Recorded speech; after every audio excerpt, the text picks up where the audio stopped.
Puede que el arma más poderosa de un político sea su navaja de afeitar, pues el vello facial podría afectar sus posibilidades de ser electo.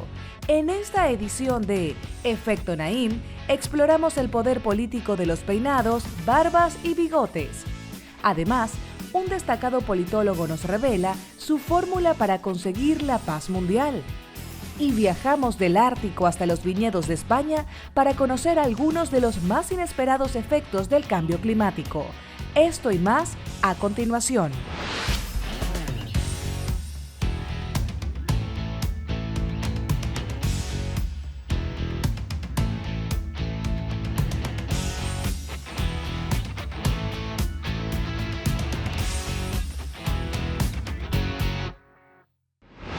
Bienvenidos, soy Moisés Naim desde Washington. Encantado de estar de nuevo con ustedes. Quiero comenzar el programa recordando un evento que acaparó los titulares en el verano del año 2016. Los protagonistas son el entonces presidente de Francia, François Hollande, y su pelo. Así es, su pelo, su cabello. Un diario reveló que el presidente socialista, que fue electo en el año 2012 prometiendo aumentar los impuestos de los superricos, gastaba casi 10.000 euros al mes en el cuidado de su cabellera, que digamos no es la más abundante. El tipo es medio calvo. Rápidamente llovieron las críticas y las burlas en las redes. El escándalo fue tal que el presidente Hollande tuvo que abordar el tema en la tradicional entrevista televisada que suele hacer cada año el presidente de Francia, el Día de la Bastilla, una cosa muy importante en la cual él no tuvo otra alternativa que hablar de lo que él iba a gastar o no gastar en su pelo. Pero esta no sería la primera ni la última vez que el cabello domina la discusión política de un país. Desde los tiempos de la República Romana, los peinados, barbas, bigotes ya han adquirido connotaciones políticas, son símbolos importantes a veces. De hecho, múltiples estudios han demostrado que la manera como los políticos manejan su vello facial afecta su posibilidad de llegar a ser electos. En otros casos, ciertos peinados se convierten en motivo de activismo o de resistencia o de burla o de ataque o de defensa. En fin, el pelo y la política parece que a veces van juntos. Pero ¿qué factores sociales, antropológicos, psicológicos, qué factores explican el poder político del cabello? ¿Qué nos dice el pelo de nuestros líderes? ¿Y qué lecciones tiene todo esto para los votantes, los políticos y para la sociedad en general? En el siguiente reportaje exploramos el fascinante, sorprendente mundo del pelo y la política. Miren. En América Latina, los mandatarios que lucen bigote o barba se pueden contar con los dedos de la mano. En Estados Unidos, el último presidente con vello facial asumió el cargo hace más de 100 años. Y parece ser que en gran parte del mundo, los rostros afeitados han sido la norma en la política y en la sociedad durante años. Así lo explica Christopher Alston Moore, profesor de historia de la Universidad Wright en Estados Unidos. In the 19th century, as people are generally aware, En el siglo XIX las barbas eran la moda predominante para los hombres, pero en el siglo XX esto cambió. Una de las razones es que las empresas querían que los hombres se vieran disciplinados y regulados. Así los rostros afeitados se comenzaron a asociar con el tipo de hombre correcto, con el hombre bueno, y cualquiera que luciera vello facial era visto como alguien de carácter sospechoso, un individualista en quien no se podía confiar. an individualist, not trustworthy. Son estereotipos tan arraigados que la socióloga estadounidense Rebecca Herrick se propuso estudiar cómo afectan la popularidad de los políticos. Nuestra investigación sugiere que los candidatos con vello facial son percibidos como más masculinos y menos feministas que los de rostro afeitado. Y encontramos que es menos probable que las mujeres, y sobre todo las mujeres feministas, voten por candidatos con vello facial. Esto no implica que los hombres con barbas y bigotes necesariamente implementen políticas que discriminan contra la mujer, pero sin duda subraya el rol del vello facial y del cabello como herramientas para comunicar ideas sobre la personalidad, el poder o las cualidades de la persona. Fue lo que hizo más recientemente la líder de la oposición ucraniana, Yulia Tymoshenko, con su icónica trenza. Algunos analistas aseguran que además de ser un peinado típico del país, recuerda a las areolas de los íconos del cristianismo ortodoxo. Con sus característicos atuendos blancos, Timochenko parecía apostar por un aire de pureza, que la desvinculara de los escándalos de corrupción que habían manchado su imagen y que a su vez la acercara al pueblo. En Turquía, como en muchos países de mayoría musulmana, el vello facial adquiere ciertas connotaciones políticas o religiosas. Por ejemplo, analistas han destacado que aquellos que se identifican con la ideología islamista del presidente turco Recep Tayyip Erdogan suelen llevar bigotes parecidos a los del mandatario. En cambio, los bigotes en forma de luna creciente invertida, como la de la bandera nacional, han sido tradicionalmente asociados a los nacionalistas, mientras que los de izquierda suelen lucir bigotes más espesos, al estilo del líder ruso Joseph Stalin. El pelo puede revelar una posición política, pero también una oposición o resistencia. Por ejemplo, en la Revolución Cubana, Fidel Castro, el Che Guevara y otros líderes revolucionarios adoptaron la barba como un símbolo de rebelión contra el capitalismo y el viejo régimen. Pero irónicamente, en 1968, Castro aprobó un decreto que obligaba a los universitarios a afeitarse, pues no quería que la barba se convirtiera en un símbolo de rebelión bajo su mandato. Y no sería la última vez que un gobierno o institución intenta regular la apariencia de los individuos. Alrededor del mundo, niñas y mujeres han enfrentado presiones o incluso se les ha prohibido ir a clases o al trabajo por llevar afros o peinados como trenzas. El discrimen es tal que la reconocida autora nigeriana Chimamanda Ngozi Adichie ha argumentado que si Michelle Obama hubiese lucido su pelo natural, Barack Obama no hubiese llegado a la Casa Blanca. Y es que el racismo ha presionado por años a que la gente de pelo rizo se trate el cabello químicamente para lucir un pelo más parecido al de la gente blanca.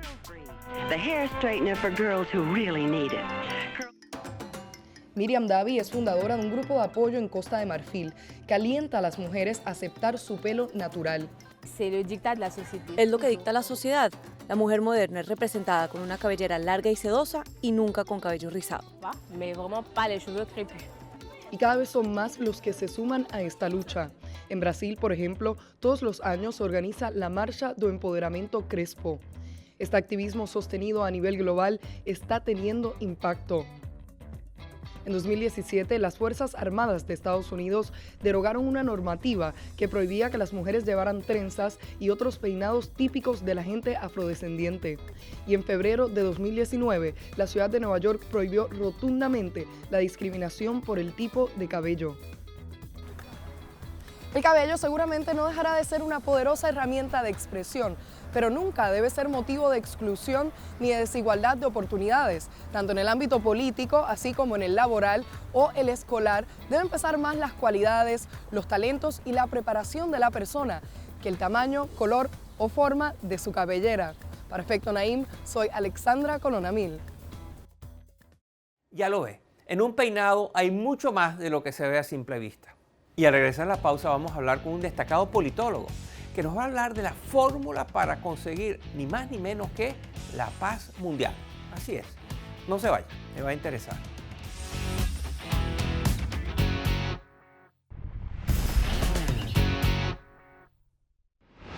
En noviembre del año 2018 se celebró el primer Foro para la Paz. Ocurrió en París. Es un evento que reúne a representantes de gobiernos, a organizaciones internacionales, a organismos no gubernamentales y a ciudadanos y activistas de diferentes ámbitos, todos con un solo propósito, el de colaborar para garantizar la paz duradera en el mundo. Obviamente es un trabajo que se está haciendo cada vez más esencial, pues el número de fricciones, de conflictos, de tensiones se ha disparado en los últimos años. Mire, por ejemplo, este gráfico. Nos muestra cómo los conflictos civiles, aquellos que ocurren dentro de un país, no entre dos países, sino dentro de un país, han ido disminuyendo después del fin de la Guerra Fría, cuando se acabó la Unión Soviética, y alcanzaron su nivel más alto en el año 1991. Luego la línea va descendiendo progresivamente hasta llegar al año 2010, donde cambia la tendencia, y el número de conflictos armados comienza a aumentar una vez más. Mi invitado de hoy viene a explicarnos esta preocupante tendencia y tiene ideas, tiene propuestas de cómo detenerla. Se trata del profesor Michael Mandelbaum, un reconocido politólogo y escritor estadounidense que es autor de 16 libros incluyendo uno que escribió con el galardonado periodista Thomas Friedman, quien también ha estado en nuestro programa varias veces. Mandelbaum trabajó en el Departamento de Estado de los Estados Unidos en temas de seguridad, inteligencia, política exterior. Y en 1992 fue asesor de Bill Clinton durante su campaña presidencial. Además, en el año 2010 fue nombrado como uno de los 100 pensadores más importantes del año por la revista Foreign Policy. Actualmente, Mandelbaum es profesor de la Escuela de Estudios Avanzados Internacionales de la Universidad de Johns Hopkins en Estados Unidos y acaba de publicar un libro titulado Auge y caída de la paz en la Tierra. Hoy, Mandelbaum nos va a hablar de este interesante nuevo libro y sus principales mensajes, sus principales tesis. Nos va a contar cuál es la fórmula de la paz mundial y quiénes tratan de impedir su aplicación y qué naciones son ejemplos que vale la pena seguir. Esta es mi conversación con el profesor Michael Mandelbaum. Mire. En su libro usted mantiene que hubo un periodo de paz que comenzó al caer la Unión Soviética, al desaparecer el muro de Berlín y la Guerra Fría, hasta el año 2014. ¿Qué pasó ahí?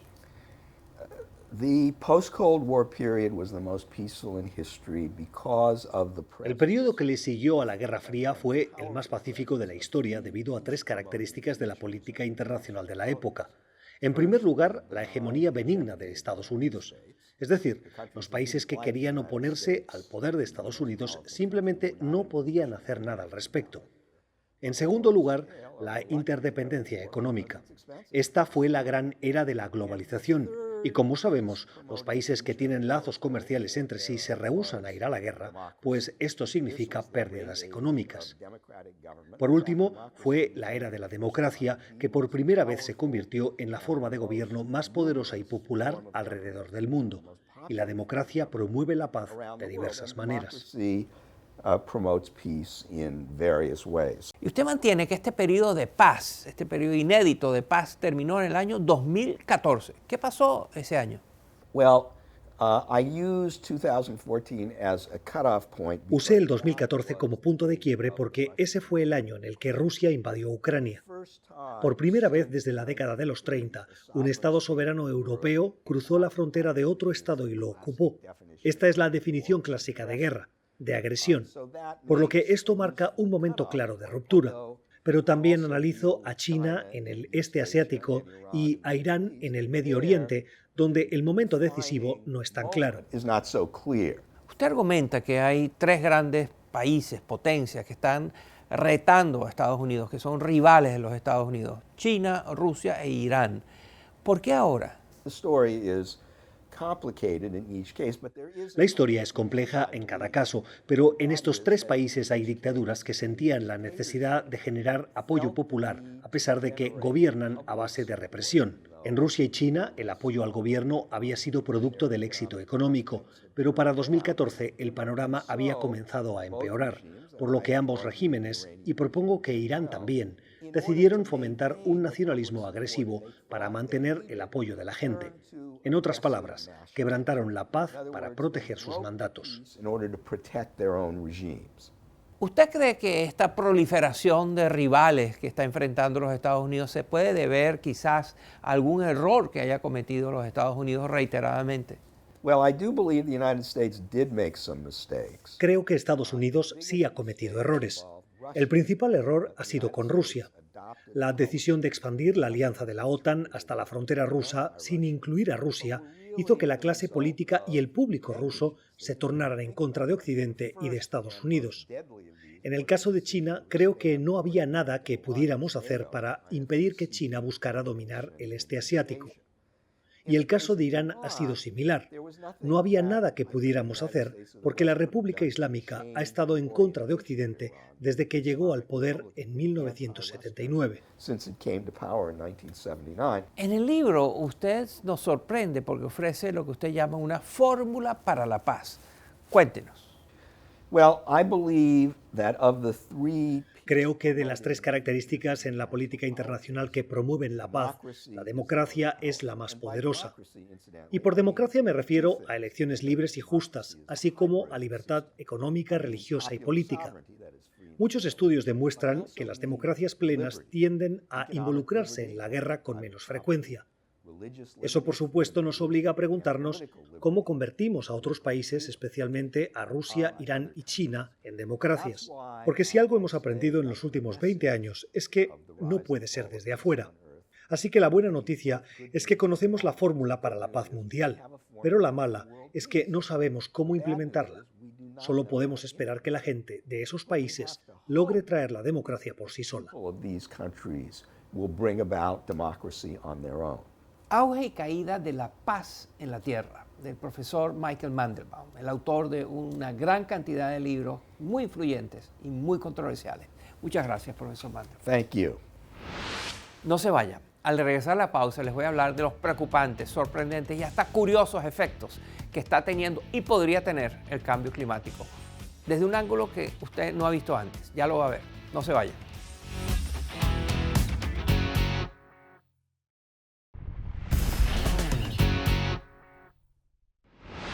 En marzo del año 2019, estudiantes de todas las edades, en más de 100 países, no fueron a la escuela. Más bien salieron a la calle a protestar. Exigían que sus gobiernos tomaran acciones para enfrentar la gran amenaza que representa el cambio climático. No es para menos. Según un estudio de Naciones Unidas, a los líderes del mundo le quedan tan solo 11 años para evitar que la temperatura del planeta llegue a niveles catastróficos. Es decir, que si no se toman acciones concretas, eficaces, inmediatas para detener el calentamiento global, el mundo se va a transformar y esta generación de jóvenes que estaba protestando va a tener que vivir en un mundo muy diferente al que hemos vivido hasta hoy en día. Por supuesto, para ver algunos síntomas de esto no hay que ir al futuro, ya está ocurriendo. Ya estamos viendo algunos de los desastrosos efectos del cambio climático. Más incendios, huracanes, más extremos y más frecuentes. Pero eso no es todo.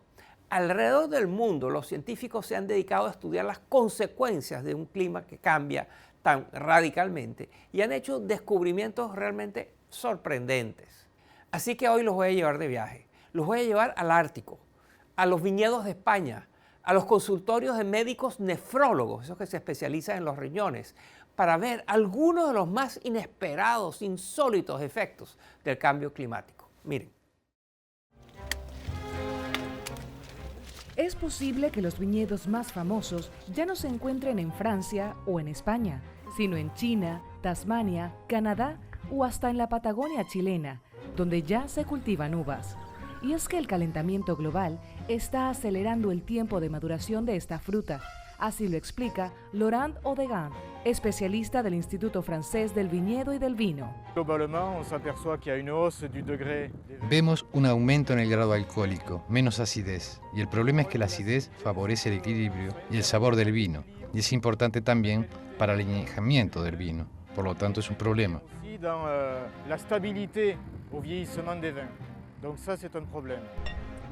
Así es, vinos con sabores y aromas muy diferentes y que además emborrachan más rápido. Pero el calentamiento global no solo está afectando a las plantas, también confunde a los animales. La liebre americana, por ejemplo, sobrevive gracias al camuflaje. Su pelaje pasa de color blanco durante el invierno a marrón en primavera. Pero con la anticipación del clima cálido, la liebre cambia de tonalidad antes de tiempo, volviéndose presa fácil para sus depredadores. Y adiós a la paridad de género entre las tortugas marinas. El sexo de esta especie se define por la temperatura de la arena donde se incuban los huevos. Así, el cambiante clima ha provocado que nazcan más hembras que machos, comprometiendo la reproducción de la especie. Por otro lado, puede que el calentamiento global le genere más trabajo a los nefrólogos. Un estudio del Hospital de Niños de Filadelfia concluyó que las temperaturas elevadas podrían aumentar el número de pacientes con cálculos renales. Esto debido a que el calor contribuye a la deshidratación y a una mayor concentración de minerales responsables de la formación de esas piedras en los riñones. Y en los próximos años, más de 1.000 millones de personas estarían expuestas a las enfermedades transmitidas por mosquitos, incluso en zonas de poco riesgo. Según un estudio reciente, las altas temperaturas crean el ambiente ideal para la reproducción masiva de los insectos culpables de difundir virus como dengue, chikungunya y Zika. El ser humano también tendrá que enfrentar las preocupantes consecuencias del deshielo en regiones como el Ártico. En el norte de Canadá, el investigador del clima Xavier Morel ha recorrido diferentes permafrost, esas capas de suelo congelado que ahora se están disolviendo. El derretimiento del permafrost implica que la materia orgánica que estaba anteriormente atrapada ahora está libre, y esto significa que emite gases como dióxido de carbono y metano, que son gases de efecto invernadero. El derretimiento además podría liberar virus zombies o patógenos que habían permanecido inmóviles en el hielo. Esto es lo que algunos expertos aseguran ocurrió en 2016 en la península rusa de Yamal, cuando se desató un brote de la olvidada peste siberiana. Y no es solo eso. Científicos han descubierto virus, hasta entonces desconocidos, que permanecen en las capas heladas de Siberia y que, de reactivarse, podrían afectar al ser humano. El alce salvaje, por su parte, le ha sacado provecho al cambio climático. A principios del siglo XX, estos animales estaban por desaparecer a causa de la falta de arbustos para alimentarse durante los rígidos inviernos. Con la prolongación de los veranos en la tundra de Alaska, las plantas de su menú están casi siempre a su disposición, lo que les permite crecer más rápido y fuertes. El cambio climático nos traerá todo tipo de sorpresas, todo tipo de consecuencias inesperadas. Hasta aquí el programa de hoy. Espero que les haya interesado y espero que nos veamos la semana que viene. Gracias por estar con nosotros.